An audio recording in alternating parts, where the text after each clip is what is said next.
ঠুনকো, এই যে সব ঠুনকো সব মানুষগুলোকে দেখি না, আমি সেলিব্রিটি হয়েছি। কি সেলিব্রিটি হয়ে তুমি কি করেছো?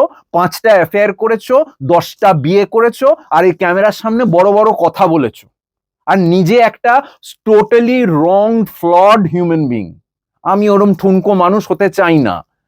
আমি আমার যেটা চেষ্টা করলাম 2008 সাল থেকে, আমি সারা বিশ্বে, এটা কিন্তু শুধু কলকাতায় নয়, পশ্চিমবাংলা নয়, সারা বিশ্ব জুড়ে আমি একটা বৃহৎ কর্মকাণ্ড শুরু করলাম, যেটা আমি সবাইকে প্রপোজাল পাঠাতে শুরু করলাম, যে আমার একটা 2.5 ঘন্টার প্রোগ্রাম, 2.5 ঘন্টা সেশন, তার মধ্যে তুমিও ছিলে, তোমার ছাত্রাবস্থায় তুমিও ছিলে, তোমার কলেজেও আমি গেছি।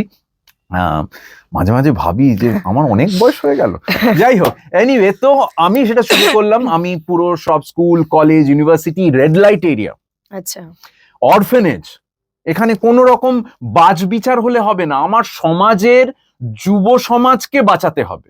সেই যুব সমাজ সুন্দরবনের একটি স্কুলেও হতে পারে, সেই যুব সমাজ আমেরিকার একটি প্রচন্ড এতে স্কুলেও হতে পারে, সেই যুব সমাজ এখানে ছোট বড় সব school, college, red light area, orphanage হতে পারে। এই করে আমি পাঠানো শুরু করি। যুব সমাজকে সমাজের মূল স্রোতে ফেরাতে হবে। যুব সমাজ যেটা আমি শুরু করি একদম ক্লাস 6-7 থেকে শুরু করি।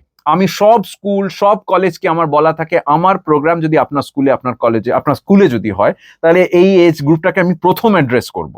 তাতে যেমন ধরো সাউথ পয়েন্টের মতন স্কুল, আমি যখন ওদের ক্লাস 7 থেকে ভীষণ সাপোর্টিভ, রূপা সান্যাল ভট্টাচার্য যিনি এখন রেক্টর এবং জয়দেব স্যার যিনি এখন প্রিন্সিপাল, সাউথ পয়েন্টের মতন এত সাপোর্টিভ স্কুল, এত বড় স্কুল, এত, এটা সবার কাছে শিক্ষণীয়।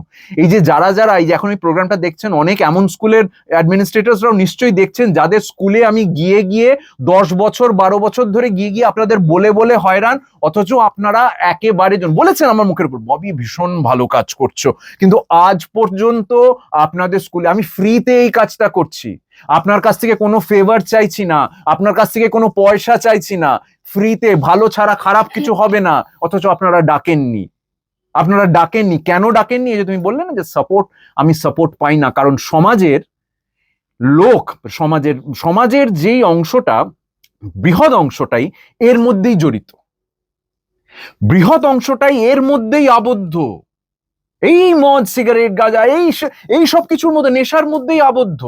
তো তারা কি করে সেটার এগেইনস্টে যাবে? এন্ড তার মধ্যে যদি আবদ্ধ নাও থাকে, তাদের মধ্যে আরেকটা মানুষ কাজ করে, আমি এগুলোকে অ্যাড্রেস করবো, আমি এগুলো থেকে দূরে থাকবো। তার মানে একটা হলো ওরা যারা নেশার মধ্যে আবদ্ধ, আর আরেকটা সংখ্যক মানুষ হলো যাদের সমাজের প্রতি কোনো দায়বদ্ধতা নেই। এটা কি শুধু আমার দায়বদ্ধতা? যেমন চলছে চলুক। স্মিতা বলো না, এটা কি শুধু আমার কাজ? যুব সমাজকে গড়ে তোলা আমার কাজ নয়, এটা সবার, আমাদের, আমরা প্রত্যেকটা সমাজের একটা অংশ।